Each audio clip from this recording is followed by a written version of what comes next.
Hello guys, good morning. आप सभी का फिर से मेरे यूट्यूब चैनल पर स्वागत है जिसका नाम है एसएससी एजुकेशन पॉइंट। आज हम लोग पढ़ने वाले हैं मैथ में। एक टॉपिक है जो बहुत ही दिलचस्प होने वाला है आज का टॉपिक। तो आइए इसके बारे में हम लोग पढ़ाई करते हैं। कहता है एक आयत की लंबाई 15 सेंटीमीटर है तथा उसके विकर्ण की लंबाई 17 सेंटीमीटर है, तो आयत का क्षेत्रफल ज्ञात कीजिए। ठीक है। प्रश्न में कहा कि लंबाई जो है वो 15 सेंटीमीटर है। यह हो गया मेरा लंबाई 15 सेंटीमीटर तथा विकर्ण की लंबाई जो है वह 17 सेंटीमीटर। विकर्ण जो है वो मेरा 17 सेंटीमीटर। तो बोल रहा आयत का क्षेत्रफल ज्ञात कीजिए। ऑप्शन 120, 240, 300 और 170। ठीक है। जो बोल रहा आयत का क्षेत्रफल ज्ञात करने के लिए, तो आयत का क्षेत्रफल होता है लंबाई गुने चौड़ाई। तो हमको लंबाई तो इसमें मिल गया प्रश्न में, हमको चौड़ाई नहीं मिला है, तो चौड़ाई हम उसमें निकालेंगे। तो आइए इस प्रश्न को देखते हैं। कहता है माना कि ए बी सी डी एक चतुर्भुज है, या आयत भी कह सकते हैं, आयत है। ठीक है। जिसमें मेरा ए बी जो है वो 15 सेंटीमीटर है, तो हम लिख लेते हैं ए बी जो है वो मेरा 15 सेंटीमीटर है। ठीक है। ए सी कितना दिया है?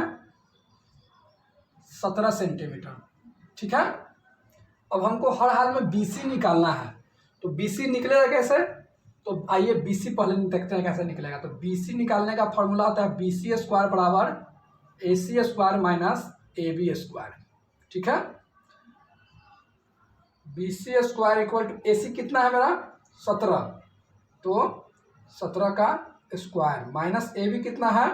15, तो हम 15 का स्क्वायर करेंगे। ठीक है। 289, 17 का स्क्वायर, 15 का स्क्वायर 225, घटाएंगे तो कितना आएगा मेरा? 64 आएगा। यानी कि बी सी स्क्वायर बराबर मेरा 64 आ गया। स्क्वायर हटाएंगे 64 जाएगा रूट के अंदर, यानी कि मेरा 8 मेरा बी सी आया, यानी कि मेरा बी सी निकल गया। अब कहता है आयत का क्षेत्रफल। तो आयत का क्षेत्रफल का फॉर्मूला होता है आयत का क्षेत्रफल लंबाई गुने चौड़ाई। तो लंबाई तो प्रश्न में भी कहा है कि 15 है, यानी कि लंबाई के जगह पे हम रखेंगे 15, और चौड़ाई मेरा निकल के आया 8, यानी कि 15 8 है 120, यानी कि आयत का क्षेत्रफल जो मेरा निकल के आया वो 120 आया। ठीक है। पहले देखिए कैसे इसको निकालें हम लोग। आयत का क्षेत्रफल बोला था, आयत का क्षेत्रफल बराबर होता है लंबाई गुने चौड़ाई। हमको लंबाई निकल गया, चौड़ाई हमको पता नहीं था। ठीक है। हम उसको निकाले, चौड़ाई तो मेरा कितना आया? 8, जो कि अभी मैंने निकाल के दिखाया 8 आया। ठीक है। लंबाई और चौड़ाई होता है आयत का क्षेत्रफल। उस फॉर्मूला पर हम पुट कर दिए, 120 मेरा आ गया। अगर वीडियो अच्छा लगे तो लाइक जरूर कीजिएगा और चैनल को सब्सक्राइब जरूर कीजिएगा। देखिए अगला प्रश्न कहता है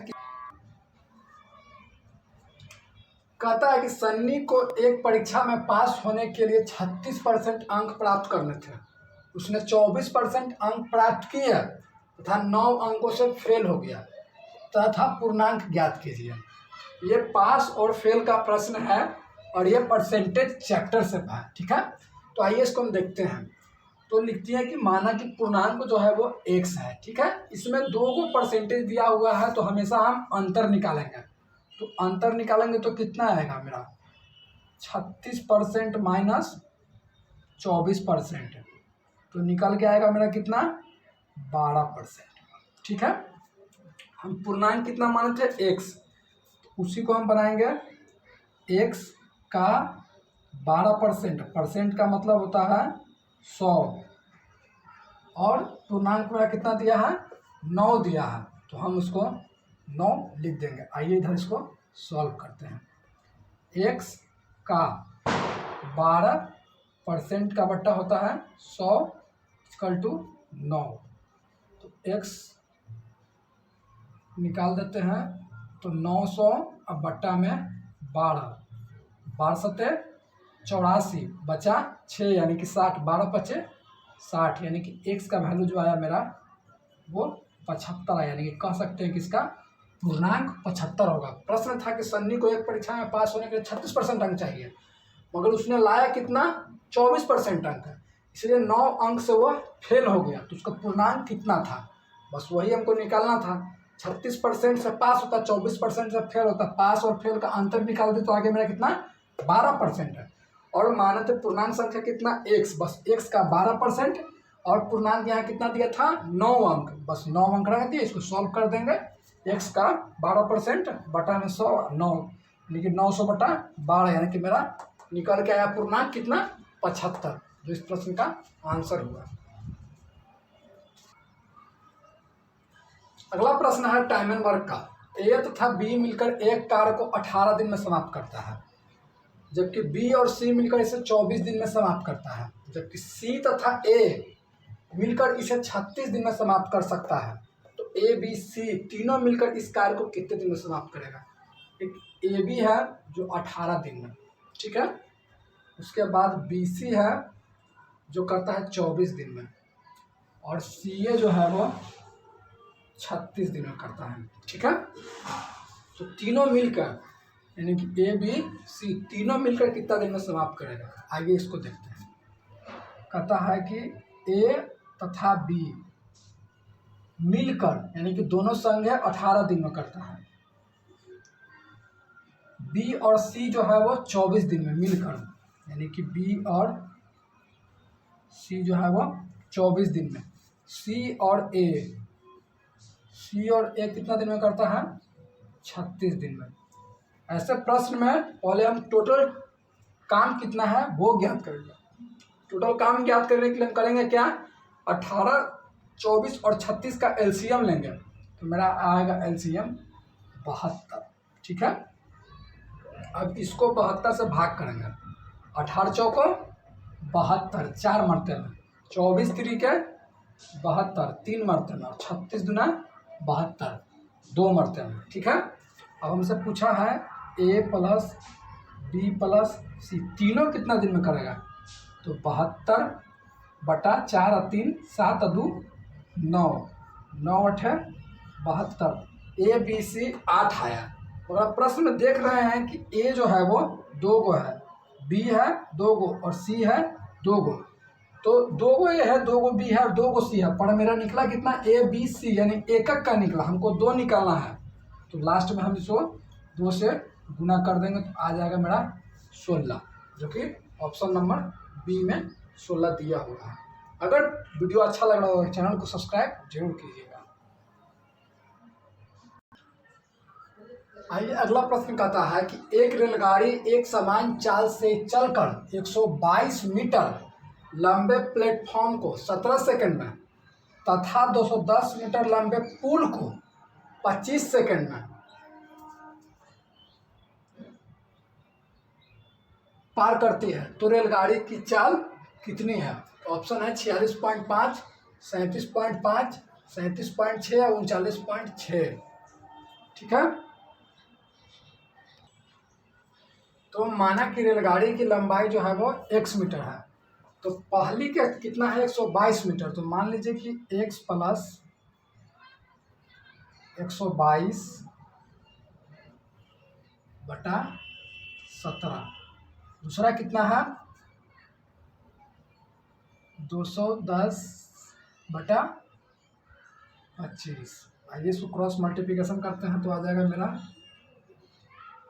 25x plus 30 50 equal to 17x plus 35 70, तो मेरा घटा के कितना आएगा, घटा के मेरा आएगा कितना 17 में से 25 जाएगा तो कितना बचेगा 8x, और इसमें से घटाएंगे तो मेरा आ जाएगा 520, x का वैल्यू आ जाएगा मेरा 520 बटा 8, 8 सत्ते 56, 8 छके 48, बचा 4 40, यानी 8 पचे 40। मेरा 65 आया। किसका? लंबाई। तो लंबाई किसी का भी जो हम एक्स माने तो उसमें हम जोड़ देते हैं, पहला में जोड़ देते हैं 65 प्लस 122/17, 5 2 7, 6 2 8 और 1 का 1, 187/17, यानी कि मेरा 11 आया क्या? मीटर पर सेकंड। हमसे पूछा है रेलगाड़ी की चाल कितनी है, किलोमीटर में ऑप्शन है तो हमको किलोमीटर में निकालनी होगी। तो चाल जो है वो 11 गुना 18/5, तो आ जाएगा कितना? 180 और 18 198/5, तो आएगा मेरा 39.6 किलोमीटर पर आवर। देखिए इसको कैसे करना है। उसका हम चाल जो है वो एक्स मान लिए थे, एक्स का वैल्यू कितना आया? 65, तो एक्स का जगह 65 रख देंगे, जोड़ने के बाद 87 आएगा। 11 मीटर पर सेकंड, चाल पूछा किलोमीटर में, तो बस किलोमीटर में चेंज करने के लिए 18/5 से भाग कर देंगे, तो आएगा मेरा 39.6। अगर वीडियो अच्छा लगे तो चैनल को सब्सक्राइब जरूर कीजिएगा। थैंक्स।